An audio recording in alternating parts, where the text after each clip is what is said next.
Welcome back to the channel. My name is Ryan, and we're previewing number 15 Oklahoma at home versus number 6 Tennessee. And this matchup is going to be interesting to watch, just to watch how both teams obviously play against each other. We have an offense of Tennessee that is top 5 in the country, including the defense we'll be getting to later on.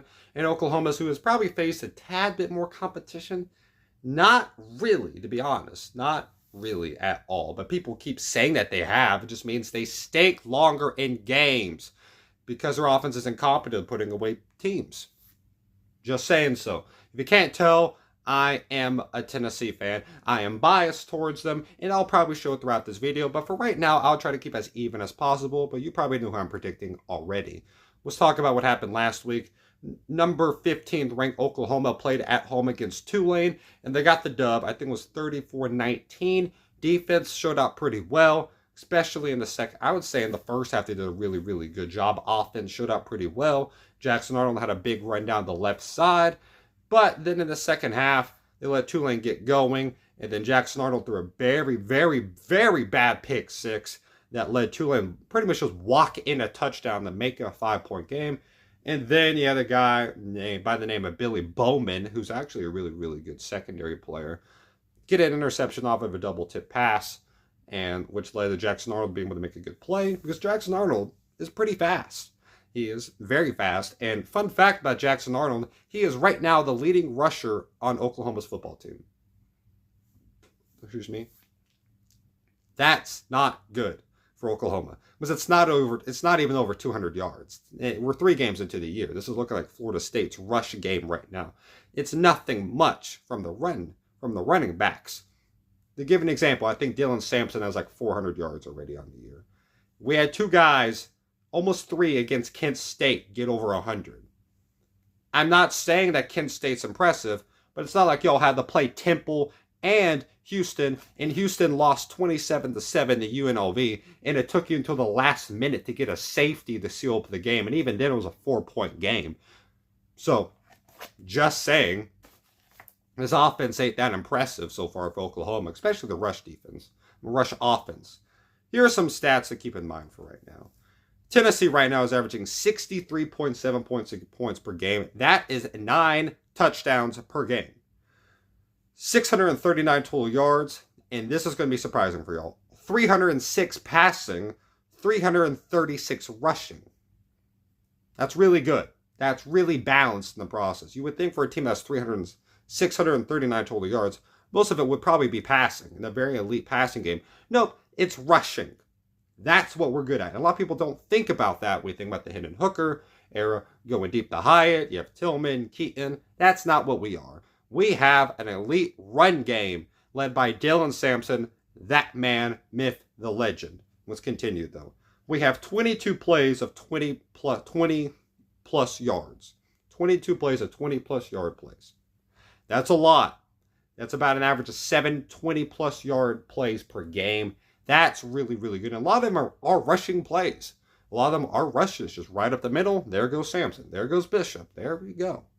It's not that hard to think about. Cooper Mays is great at setting the middle, and he's a very experienced player, and he's a preseason All-American, and he'll probably end up as an All-American end of the year. And they hold teams to 40. They hold teams to 4.4 points per game. So let's see if we rounded this to the highest. Actually, let's just take the decimal off. Let's take the 10th number off. The score would be 63-4. That's the average score right now for a Tennessee game. That's really, really good. I don't care who you play. They have the second highest point differential from any team since 2005. Number 1, 2013 Baylor. That was a pretty solid team. Now, next up, let's talk about Oklahoma. They allow 11.3 points per game. That's not bad at all. Then you score 33 points per game against Temple, Houston, and Tulane. Tulane, I'm not saying is a bad team at all, but you should probably be able to score more points on Tulane, especially what you showed in the first half, did not replicate in the second half at all. You average 325 yards per game. You have 166 of it passing, 159 of it rushing, and then you have 8 20-plus yard plays on the year. That's an average of about 3 per game compared to Tennessee's 7+. And we talk about strength of schedule, and a lot of people are trying to demoralize Tennessee, and some people are trying to put Oklahoma, mainly Tennessee, for strength of schedule. Let's discuss other teams in the top 10 that probably have worse strengths of schedule than Tennessee. Ohio State, we're going to start off with Akron and Western Michigan. Should they be higher ranked than an Alabama team or Tennessee or an Ole Miss whenever they've played Akron and Western Michigan? They're not. So they don't really care about that. Miami, their best win on year is against Florida. Florida stinks. They let a freshman quarterback do the same thing to them as they let Cam Ward do. Marcel Reed, great game, but he's a freshman and let the same thing happen that Cam Ward did. They played Florida A&M and Ball State. Great job. Great competition. Missouri played Murray State, Buffalo, and 24th ranked Boston College. We played the 24th team ranked in the country in their state, and we beat them 51-10. They played at home. They barely won 27. I think it was 24-21. Ole Miss, Furman, MTSU at Wake Forest. They beat Wake Forest so bad that they decided to cancel next year's game. But it was 40-6. We had a bigger point differential against NC State, who was ranked at the time. Just saying. We're not ranked above Ole Miss either. Penn State, West Virginia, Bowling Green, and they struggled heavily the Bowling Green too. Their offense looked a lot more like Tennessee's than you would expect from an under-power forward team in the country. You'd be surprised. They allowed like 24 points. It was a close game. It was a really, really close game. Let's talk about some guys for Oklahoma. You got to look at this. Deion Burks, probably the number one guy for right now. And Nick Anderson might be back. He's made some big plays. Most notable one was last year against Texas. Had the big game-winning touchdown against them, coming from Dillon Gabriel. I believe Deion Burks is a really talented wide receiver, but there's a lot of injuries out there.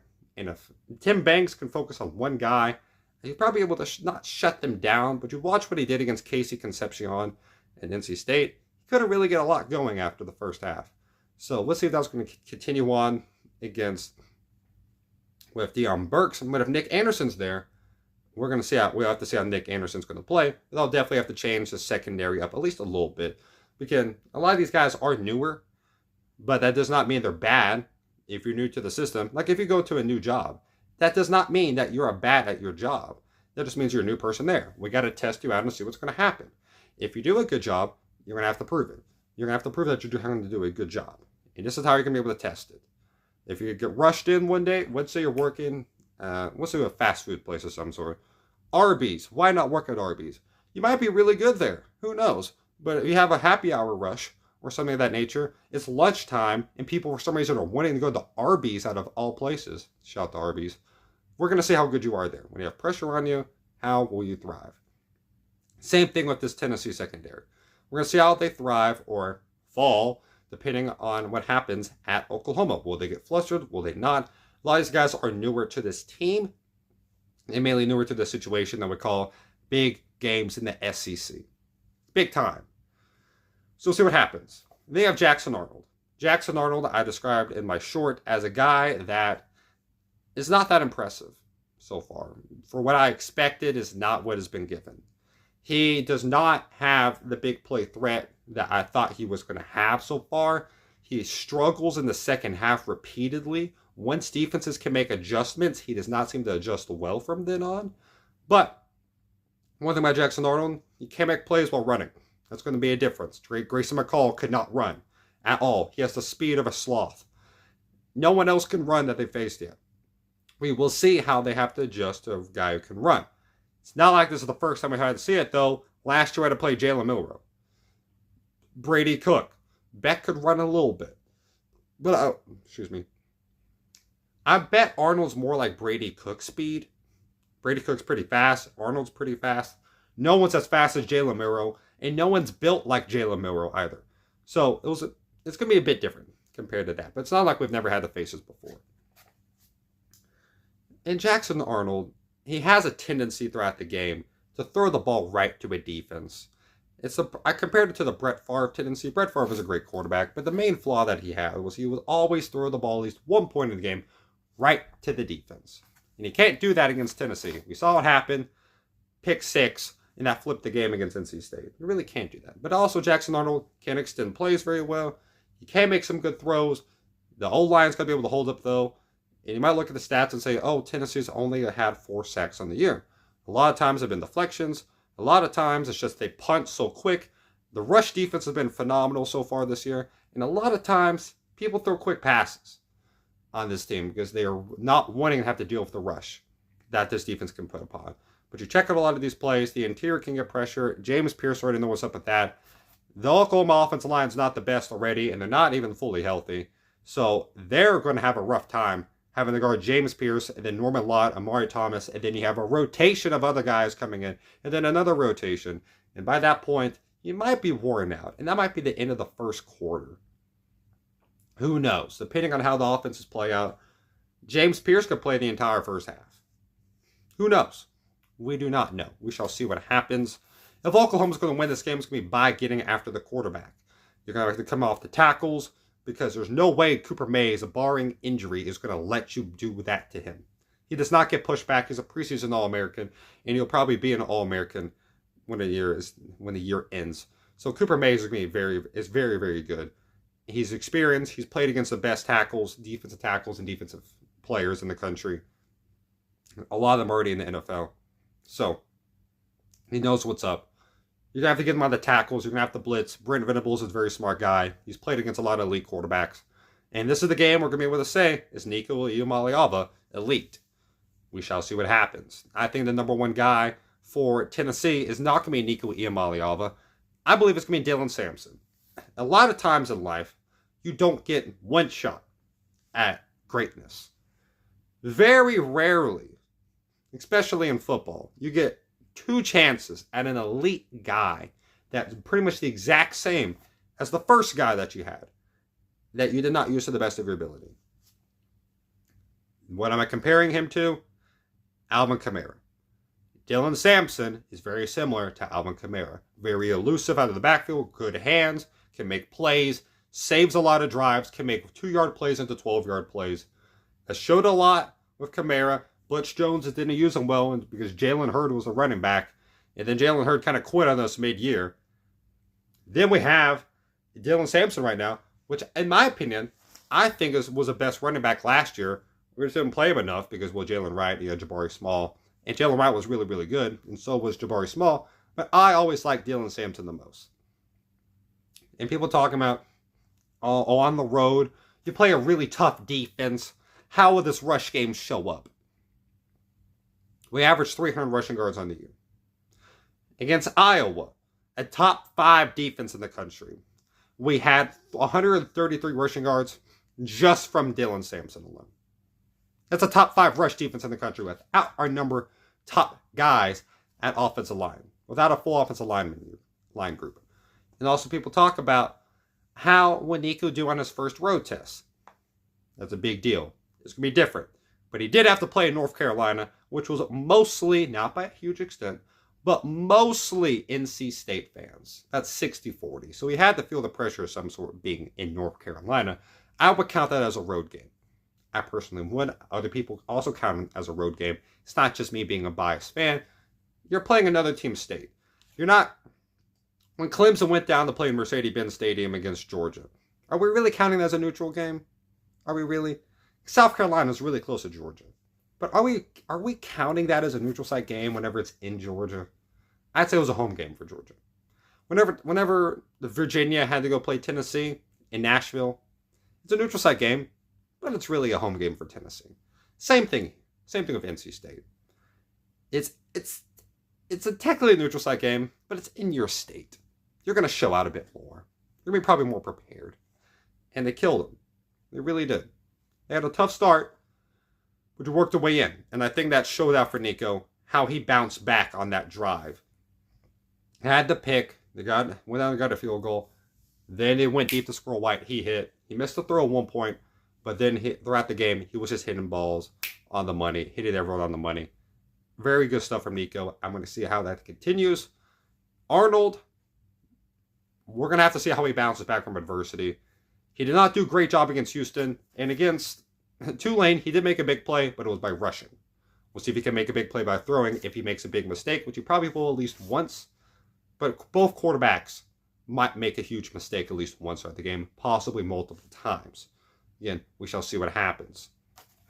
Tennessee's offensive line, my bad. Tennessee's offensive line has held up very well so far this year. And they've had to play a lot of elite players last year. Georgia, Alabama, like Chris Braswell, and Dallas Turner on the same team. And you also have to block this guy named James Pierce almost every single practice. So it's not going to be easy. It's not going to be easy for Oklahoma just to roll in and just push this offensive line. You're going to have to really, really earn this stuff. It's not just going to be happening for you. You're going to have to earn it. And last year, we played Texas A&M, who allowed 77 yards rushing per game at that point, and we tripled that.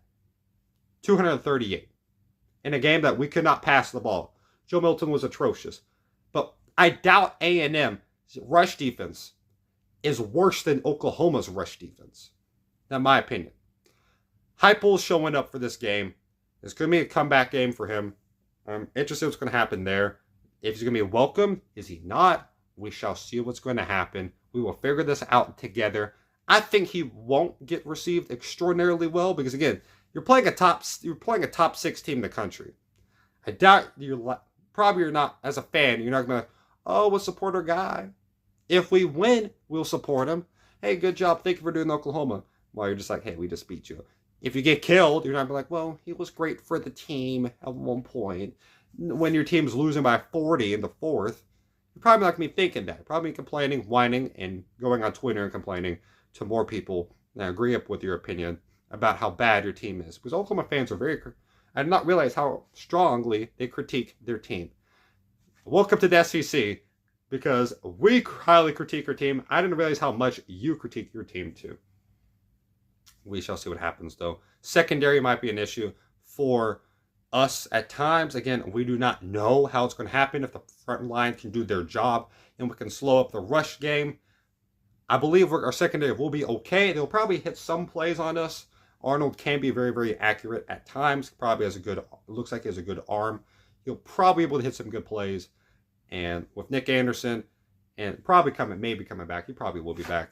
And you have Deion Burks. They'll probably hit some big plays on us. But the way he spreads you out against Oklahoma, the run game's going to get going. You have to enclose the box a bit, make them throw. Nico's really, really good at this whole deep ball thing. He'll get guys down the field. Dante Thornton. He'll get Brew McCoy. He'll get Squirrel White, Chris Brazil. He will get those guys down the field and probably across the middle and everywhere that they can possibly get. Oklahoma will probably not let up any huge short pass games consistently to give them a huge flow. That's what NC State did. Here's a short route. We're letting that up. And that's what Tennessee wants you to do because they want to get these guys going. And the best way to do it is screen passes and short plays. And that's what happened. And they have guys that can take it for big yardage. That's why it's so important for Dylan Sampson to get going. 2 times, they got the ball on 3rd and long. And they caught it, and they flipped it off them right in the middle. And he ran off for a first down. Broke like 2 or 3 tackles each time against NC State. Is NC State that bad? Or did we just make them look that bad? I don't know. We shall see what happens, though. Anyways, one wild card for this game, Mike Matthews. He played against Kent State, looked very explosive. I've always wanted Mike Matthews to play.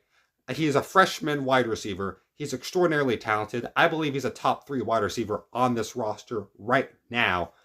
He should be in the starting lineup at one point. I want him to be able to get some playing time throughout this game. His deep threat ability is really good. His elusiveness is up there. And I believe his big play ability in general is very much high tier. Oklahoma, you got to make this a low-scoring game. Because if this team gets over 30, you're not winning this game. It's going to be tough not to. But if you can hold them to 3 and outs and have this game being around 10-14 and heading into the second half, you'll have a good opportunity. Cannot this game get out of hand early on? And it's going to be really interesting if that's going to happen or not.